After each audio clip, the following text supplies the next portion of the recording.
Assalamu alaikum dear students. My name is Nafis Amanullah. Welcome to Nafis Amanullah Academy. This is my very first lecture on YouTube and in this lecture मैं जो unit start करने जा रहा हूँ वो है unit number 12 that is about theorems. Unit number 12 Punjab board के point of view के लिहाज से एक बहुत ही इम्पॉर्टेंट चैप्टर है जिसमें हम डिफरेंट थ्योरम्स को डिस्कस करेंगे और मोस्ट ऑफ द टाइम्स इस चैप्टर में से पंजाब बोर्ड्स में एक थ्योरम जो है वो मस्ट आता है। तो अपना टाइम ज़ाया किए बगैर हम अपने थ्योरम की तरफ बढ़ते हैं। स्टेटमेंट हमारे थ्योरम की वो ये है, prove that major of a central angle of a minor arc of a circle is double of that the angle subtended by the corresponding major arc. इस थ्योरम को डिस्कस करने से पहले इसकी स्टेटमेंट को अंडरस्टैंड करना बहुत ज़रूरी है। इसकी स्टेटमेंट्स में कुछ कीवर्ड्स आते हैं हमारे पास, जैसा कि आप देख सकते हैं यहाँ पर central angle and then minor arc and then major arc. तो सबसे पहले हम इन टर्मिनोलॉजीज को अंडरस्टैंड करेंगे कि हमारे पास बेसिकली सेंट्रल एंगल क्या चीज़ है, माइनर आर्क क्या चीज़ है और मेजर आर्क क्या चीज़ है। स्टूडेंट्स लेट्स सपोज कि हमारे पास एक सर्कल है, दिस इज द सर्कल। तो हम इसके सर्कमफ्रेंस के ऊपर कोई से दो पॉइंट्स सपोज कर लेते हैं ए एंड बी। सो हमारे पास स्टूडेंट्स ये जो डिस्टेंस है ए और बी का on the circumference of a circle, अगर हम इस साइड से मूव करते हैं तो ये जो हमारे पास डिस्टेंस बनता है, this portion of the circumference of a circle is called the minor arc. और ये जो हमारे पास ये वाला पोर्शन है सर्कल का, this is known as the major arc. This is the major arc of the circle. Major arc. अब simply ये भी कह सकते हैं कि the smaller portion between the 2 points on the circumference of a circle is called minor arc and the larger portion between the 2 points on the circumference of a circle is known as the major arc. इसके बाद जो हम discuss करेंगे वो है हमारे पास central angle. कि central angle हमारे पास क्या होता है। अगेन हम एक सर्कल ड्रॉ करते हैं। लेट्स सपोज ये हमारे पास एक सर्कल है जिसका सेंटर है हमारे पास O। सो स्टूडेंट्स अगेन हम एक आर्क इसमें अज्यूम करते हैं, this is the point A and this point is the B। सो ये जो डिस्टेंस है हमारे पास इन दो पॉइंट्स के दरमियान, दैट वी ऑलरेडी डिस्कस्ड कि ये हमारे पास क्या कहलाता है, ये इस सर्कल की आर्क कहलाती है। अब अगर हम इन दोनों पॉइंट्स को सर्कल के सेंटर के साथ ज्वाइन कर दें, O को A के साथ और सेंटर O को B के साथ, तो ये जो सेंटर में हमारे पास एक एंगल फॉर्म होगा, ये वाला theta, due to these two radii and this arc A B, this angle is known as the central angle. इसको अगर हम डिफाइन करें वन लाइन में तो ये बनेगा, angle subtended at the centre of a circle by two radii and corresponding arc is known as the central angle. इसी तरीके से हमारे पास एक और टर्म यहाँ पे यूज हो रही है, that is the circum angle. हम सर्कम एंगल को ड्रॉ करते हैं किसी भी सर्कल में। सर्कम एंगल जैसा कि नाम से ही क्लियर है, circum means the word that is derived from the circumference. सो यहाँ पर circumference of a circle is the boundary of the circle. We'll assume a point on the circumference of a circle, ठीक है, and this is point A and this one is the point B. So if we join the point A with this point C and point B with this point C, we will notice that an angle will be formed at the circumference of a circle. So this angle which is formed at the circumference of a circle due to these two chords AC and BC and the corresponding arc AB is known as the circumangle. इसके बाद हम एक concept discuss कर चुके हैं already unit number 9 में, grade 9 की maths में, कि हमारे पास आइसोसेलेस ट्रायंगल्स का एक कॉन्सेप्ट था, जिसमें आइसोसेलेस एक ऐसी ट्रायंगल है जिसकी दो साइड्स जो होती हैं वो एक दूसरे के इक्वल होते हैं। So let's suppose that here again there are two triangles, this one is the A B C and there is another triangle that is D E F. सो ये दो जो हमारे पास ट्रायंगल्स हैं, ये दोनों आइसोसेलेस ट्रायंगल्स हैं। आइसोसेलेस ट्रायंगल मींस कि इन दोनों ट्रायंगल्स की जो दो साइड्स हैं हमारे पास वो क्या है, बिल्कुल सिमिलर है। चलिए हम सिर्फ एक ही ट्रायंगल की एग्जांपल यहाँ पर डिस्कस कर लेते हैं। मेरा मेन जो इसका पर्पस है वो आपको एक कॉन्सेप्ट क्लियर करवाना जो हम थ्योरम में यूज करेंगे। अब इस ट्रायंगल में हमारे पास जो साइड ए बी है वो इक्वल है साइड ए सी के। अगर ये दोनों साइड जो हैं वो इक्वल हैं तो हम ये नाइन्थ में ऑलरेडी पढ़ चुके हैं, डिस्कस कर चुके हैं कि इक्वल साइड्स के जो ऑपोजिट एंगल्स होते हैं वो भी इक्वल होते हैं। विच मीन्स कि जो एंगल बीटा फॉर्म होगा एट पॉइंट बी और एंगल जो एल गैमा फाइंड होगा एट पॉइंट सी, ये दोनों एंगल जो है वो एक दूसरे के क्या होंगे, इक्वल होंगे। Measurement of angle beta equals to measurement of angle gamma. क्यों? क्योंकि इन दोनों एंगल्स की जो अपोजिट साइड्स हैं ए बी और ए सी वो क्या है, आपस में इक्वल है। इसी तरीके से हमने एक और कॉन्सेप्ट डिस्कस किया था ग्रेड 9 में ही ट्रायंगल्स के केस में कि लेट्स सपोज ये एक ट्रायंगल है जिसकी साइड्स हैं हमारे पास ए बी और सी। अब इस ट्रायंगल में हमारे पास ये वाला जो एंगल फॉर्म हो रहा है this is the external angle and these are the internal angles. Let's suppose this is angle alpha, this is the beta, this is some random angle. Let's suppose you can say that it is a angle D. So ये जो हमारे पास external angle होगा measurement of angle D, ये basically इस triangle के जो opposite internal angles हैं उनके सम के इक्वल होता है। ये बहुत इंपॉर्टेंट पॉइंट है जो आपको बहुत हेल्प आउट करेगा इस थ्योरम को अंडरस्टैंड करने में। Alpha plus measurement of angle beta कि the external angle of a triangle is basically the sum of the opposite internal angles. So ये कुछ बेसिक चीजें थी जो इस थ्योरम को अंडरस्टैंड करने में काफी हेल्प आउट करेंगी आपको। अब हम अपने थ्योरम की तरफ आते हैं। इस थ्योरम में हमें कहा गया है prove that the major of a central angle of a minor arc of a circle is double of that the angle subtended by the corresponding major arc. इस थ्योरम की डायग्राम है। इस थ्योरम में हमने क्या किया है कि एक सर्कल ड्रॉ किया है जिसका सेंटर है O। अब ये जो हमारे पास आर्क है A to C, this is the minor arc and the angle that is formed by the minor arc is AOC, and we already discussed the angle that is formed by an arc and two radii at the center of a circle is known as the central angle. तो first तो हम ये चीज अपने given में लिख लेते हैं। Measurement of angle AOC is central angle, central angle। Second चीज जो हमें यहाँ पर बताई गई है कि मेजर आर्क क्या है, यहाँ पर हमारे पास मेजर आर्क है हमारे पास ए बी और सी, ये हमारे पास एक मेजर आर्क है। So measurement of angle A B C is the circum angle. Why is it circum angle? क्योंकि ये जो एंगल है हमारे पास ये सर्कमफेरेंस ऑफ अ सर्कल के ऊपर फॉर्म हो रहा है, इसलिए हम इसको क्या कहेंगे, सर्कम एंगल कहेंगे of a circle having centre O, having centre O। Students आपको इस थ्योरम को मेमोराइज करने की जरूरत नहीं है, जस्ट इसको समझें। जो भी आप डायग्राम में ड्रॉ कर रहे हैं उस डायग्राम को आपने एज इट इज जो है वो डिफरेंट पार्ट्स में डिवाइड कर देना है। ये हमने इसकी गिवन लिख लिया है।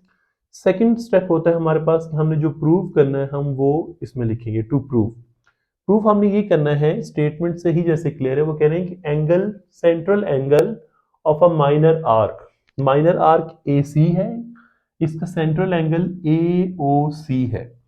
मेजरमेंट ऑफ एंगल AOC ये 2 टाइम्स है is double, that is mean 2 times that of the angle subtended to the corresponding major arc। तो मेजर आर्क कौन सी यहाँ पर ABC है, इस पे कौन सा एंगल बन रहा है, ये वाला एंगल, इसको हम कहेंगे ABC is 2 times the measurement of angle ABC। ये हमारे पास इसमें प्रूव करना था हमने। नेक्स्ट चीज इस थ्योरम में जो कि बहुत इंपॉर्टेंट रोल प्ले करती है, that is the construction. Construction basically हमारे पास स्टेटमेंट में गिवन नहीं होती, हम कुछ एक्स्ट्रा वर्क परफॉर्म करते हैं जो हमें हेल्प आउट करता है उस थ्योरम को अंडरस्टैंड करने के लिए। सो अब हम कंस्ट्रक्शन जो है वो इस डायग्राम में पहले जो है इसको कंप्लीट करेंगे।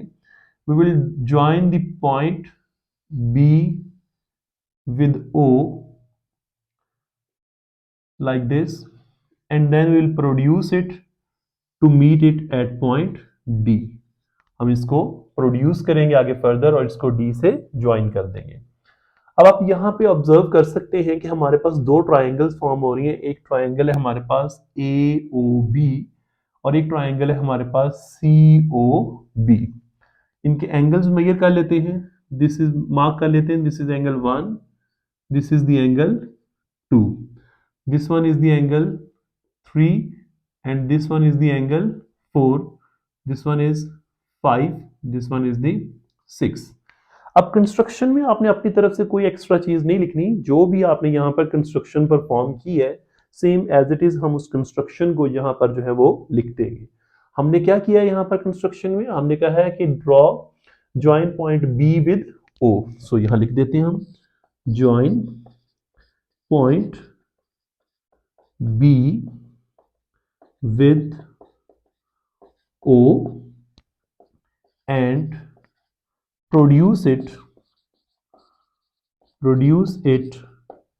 to meet at point D and produce it to meet at point D। कि हमने फर्दर इसको प्रोड्यूस किया और किस पॉइंट पे मीट किया ये सर्कल के सर्कमफ्रेंस को D पे। मार्क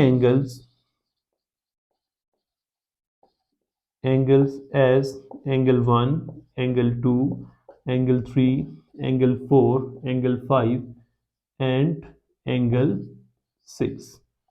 सो ये हमारा ऑलमोस्ट हाफ थ्योरम जो है वो कंप्लीट हो चुका है।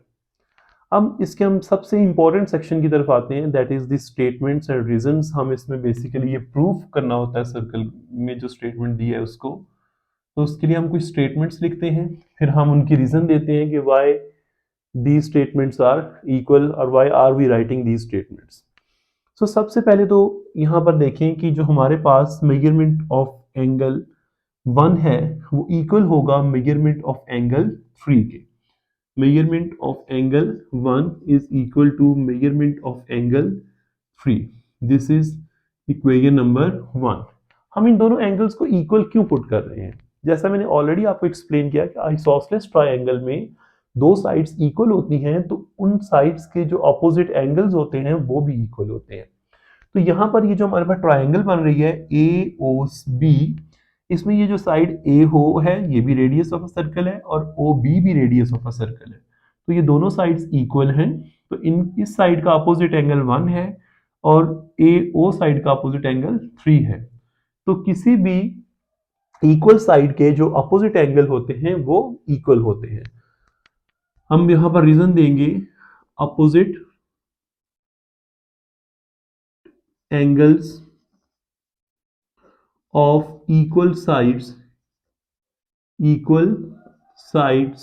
आर इक्वल, तो ये इसकी रीजन में हम लिखेंगे। ठीक है। Second, in similar way angle 2 is equal to the angle number 4। Measurement of angle 2 is equal to measurement of angle 4। This is equation number 2। इसमें भी हमारी सेम ही रीजन आएगी क्योंकि इस ट्रायंगल को अगर हम देखते हैं OBC को, तो इसमें भी हमारे पास ये दो साइड्स कॉन्ग्रेंट हैं OC एंड OB, बिकॉज ये दोनों इस सर्कल के रेडियाई हैं। तो इसकी रीजन भी जो हमारे पास है वो सेम ही आएगी, that opposite angles of equal sides are always equal. अब यहाँ पर एक और हम बहुत ही इंपॉर्टेंट कॉन्सेप्ट जो है उसको यूटिलाइज करने जा रहे हैं। जैसा कि मैं आपको पहले भी बता चुका हूँ कि किसी भी ट्रायंगल में जो हमारे पास एक्सटर्नल एंगल होता है वो बेसिकली इक्वल होता है अपने इंटरनल एंगल्स के सम के, अपोजिट इंटरनल एंगल्स के सम के। अब यहाँ पर अगर हम इस ट्रायंगल को देखें AOB को, तो इसका जो एक्सटर्नल एंगल है वो 5 है और इसके जो अपोजिट इंटरनल एंगल्स हैं वो 1 और 3 हैं। इसका मतलब जो मेजरमेंट ऑफ एंगल 5 है that is equal to measurement of angle 1 plus measurement of angle 3। इसमें हमने ये लिखना है external angle of a triangle, external angle of a triangle is equal to sum of opposite internal angles, sum of opposite internal angles. In similar way, call it equation number 3. अगर ये हमारे पास 5 जो है वो इक्वल है सम of angles 1 and 3, तो जो angle 6 है वो इक्वल होगा sum of the opposite angles 2 and 4. So measurement of angle 6 is equals to measurement of angle 2 plus measurement of angle 4. Call it equation number 4. और इसमें भी हम सेम ही रीजन देंगे कि external angle of a triangle is equal to sum of the opposite internal angles. Students, इसमें आपने ये dotted line से इसको नहीं शो करना, आपने ये पूरी स्टेटमेंट जो है इसमें दोबारा से लिखनी है. अब नेक्स्ट देखें, हमारे पास जो एंगल 1 है और एंगल 3 है वो दोनों इक्वल है. तो इट मींस कि हम यहाँ पर इक्वेशन 3 में एंगल 1 की जगह उसकी वैल्यू पुट कर सकते हैं, that is equal to measurement of angle 3. So we can write it as measurement of angle 5 is equal to measurement of angle 3 plus measurement of angle 3. तो हम इस रीजन देंगे using equation number 1, क्योंकि equation 1 में हमें बता दिया गया है कि एंगल 1 जो है वो किसके इक्वल है, एंगल 3 के. सो measurement of angle 5 is equal to 1 plus 1 2 measurement of angle 3. This is equation number 5. इसी तरीके से अब अगर हम यहाँ इक्वेशन 2 में देखें तो जो मेजरमेंट ऑफ एंगल 2 है वो इक्वल है मेजरमेंट ऑफ एंगल 4 के. तो हम इक्वेशन नंबर 4 में एंगल 2 की जगह उसकी वैल्यू लिख सकते हैं जो कि है मेजरमेंट ऑफ एंगल 4. तो हम इसको यहाँ पर पुट करते हैं. Measurement of angle 6 is equal to measurement of angle 2, sorry we have to put the value of 2 जो कि इक्वल है हमारे पास 4 के. Measurement of angle 4 plus measurement of angle 4, तो ये हमारे पास आ जाएगा measurement of angle 6 is equal to 1 plus 1 is 2 measurement of angle 4. This is equation number 6. इसमें हमने रीजन देनी है, दैट इज फ्रॉम इक्वेशन 2. अब स्टूडेंट्स हम ऐसा करते हैं, यहाँ पर डायग्राम की तरफ जरा दोबारा आए. हमने कहा प्रूव क्या करना है बेसिकली कि ये जो सेंट्रल एंगल AOC है वो डबल है किसका, ABC का. तो उसके लिए अगर आप यहाँ पर देखें कि हम एंगल 5 और 6 को ऐड करते हैं तो ये हमारे पास सेंट्रल एंगल बन रहा है AOC.